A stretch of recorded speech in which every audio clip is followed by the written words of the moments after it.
Who was the mysterious hijacker, D.B. Cooper? And how did the infamous 1971 Hijacker vanish into thin air with $200,000? Some claim that new clues could finally crack the case.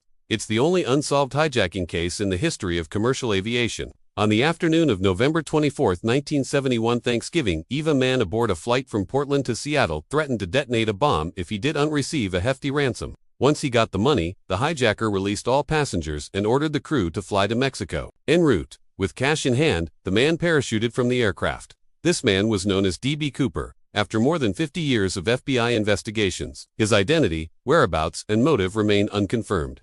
No one even knows for certain whether he survived the jump. However, in 2023, the children of one of the prime suspects of the hijacking reportedly shared evidence that could implicate their late father. The FBI's extensive record on D.B. Cooper describes him as a white male, 6'1" tall, 170 to 175 pounds, age mid-40s, olive complexion, brown eyes, black hair, conventional cut, parted on left. Cooper boarded Northwest Orient Airlines Flight 305. He settled in his aisle seat at the rear of the 727, lit a cigarette, and ordered a bourbon and soda. Then he handed a note to Florence Schaffner, a 23-year-old flight attendant. "I have a bomb in my briefcase," it read. "I want you to sit next to me." Schaffner did as instructed. Cooper told her the rest of his demands: $200,000 and 4 parachutes, delivered on landing at SeaTac Airport. While police and airline staff on the ground scrambled to assemble the money and chutes, the pilots flew in circles above Seattle. Passengers were told that a minor mechanical issue had forced the plane to burn fuel, prolonging a flight that would normally take 30 minutes. After 3.5 hours in the air, the 727 finally landed. Having received his money and parachutes, Cooper dismissed all 36 passengers and 2 of the 6 crew members. The plane refueled and took off for Cooper's next requested destination, Mexico, via Reno and Yuma, to refuel. During the first leg, with the crew in the cockpit, Cooper lowered the rear stairs and parachuted into a thunderstorm. He has never been found. The FBI followed thousands of leads to find Cooper, considering more than 800 suspects in the 5 years following the incident. Below are some men who have been considered suspects. On April 7, 1972, a man traveling under a fake name boarded a Newark, Los Angeles flight. Shortly after takeoff, he handed a note to one of the flight attendants. The note demanded $500,000 and 4 parachutes. If these were not furnished, the man, a seasoned skydiver and helicopter pilot, would bomb the plane. The 727 landed and refueled. The hijacker exchanged passengers for cash and parachutes, and, en route to the next destination, he jumped from the rear stairs to freedom. Sound familiar?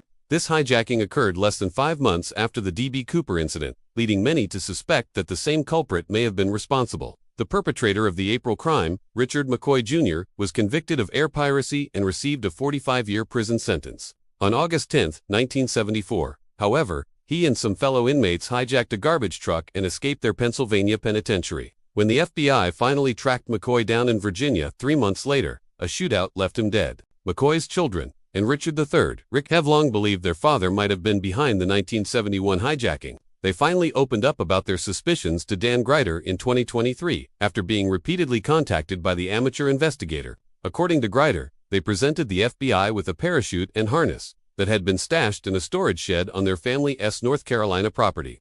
"That rig is literally 1 in a billion," Grider told Cowboy State Daily after posting a series on YouTube about his investigations. Also stored with the parachute was a logbook that McCoy's daughter claims places their father at the site of the hijacking, and Rick have said they waited until their mother passed away before sharing the items with investigators. The evidence could prove revelatory in a case that the FBI officially closed in 2016. Could it finally be enough to put the D.B. Cooper case to rest? Sheridan Peterson. A more under-the-radar suspect through the years has been Sheridan Peterson, who fell under suspicion within a week of the skyjacking, but was uninterviewed by the FBI until decades later. Peterson, a former Boeing employee, worked in the department that wrote the flight manual for the Boeing 727 jet that was hijacked. To familiarity that might explain how the perpetrator knew the aircraft had back stairs he could open and jump from. An accomplished skydiver, Peterson worked for a time as a smoke jumper in Montana. He also worked at the Issaquah Skydive Center in the early 1960s, the same place that would later provide parachutes used by Cooper in his escape. Unlike descriptions of Cooper, however, Peterson has blue eyes, not brown, and while Cooper had chain-smoked on the flight, Peterson is not known to have been a smoker. At the time of the hijacking, Peterson told authorities he was living with his wife and family in Nepal, although he offered no definitive proof that he hadn't traveled back at the time of the hijacking. Back in the 1970s, pilot and former paratrooper Robert Rackstraw had a whole lot going on. Grand theft, $75,000 worth of bad checks, and the possible murder of his stepfather were just a few of the infractions for which authorities nabbed him. After being acquitted of the murder charge, Rackstraw saw fit to fake his own death in 1978 by logging a false Mayday call from a rented plane in Northern California. He spent 2 years in prison for check fraud and theft of an aircraft. In the 2016 book The Last Master Outlaw, authors Thomas J. Colbert and Tom Shalassi presented evidence gathered during a 5-year investigation into Rackstraw's past. They concluded he was the legendary hijacker, a claim Rackstraw's lawyer called the stupidest thing I've ever heard. Rackstraw died from a heart condition on July 9, 2019. Kenneth Christensen had a more direct link to the Cooper incident. He had worked for Northwest, the hijacked airline, as a mechanic, flight attendant, and purser. Kenneth's brother Lyle claims that when Kenneth was on his deathbed in 1994, he said, "There is something you should know, but I cannot tell you." Kenneth had been a military paratrooper. The year after the D.B. Cooper hijacking, despite being on a modest flight attendant's salary, he bought a house in cash. Connolly Cooper had taken his ransom note back from the flight attendant, so investigators were unable to examine it. Cooper did leave a few traces behind, though: some cigarette butts, a hair on the headrest of his seat, and a clip-on necktie, which he tore from his collar before hurtling himself from the plane. Unfortunately, the FBI could not get any fingerprints from the items. Though it was initially believed that Cooper was a battle-scarred skydiver, perhaps a paratrooper, further analysis found that he was likely no expert. No experienced parachutist would have jumped in the pitch-black night, in the rain, with a 200-mile-an-hour wind in his face, wearing loafers and a trench coat, said FBI Special Agent Larry Carr in 2007. Investigators also thought Cooper acted alone.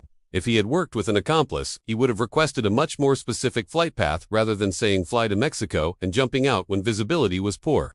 In 1980, a child's discovery reignited interest in the mystery. In the wake of the hijacking, the Federal Aviation Administration ordered that Cooper vanes named after the elusive DB must be installed in all Boeing 727 aircraft. A Cooper vane is a small latch fitted to the outside of all planes with rear stairs. The latch prevents anyone from opening the door mid-flight, just as DB Cooper did as he leaped into the air and vanished into obscurity.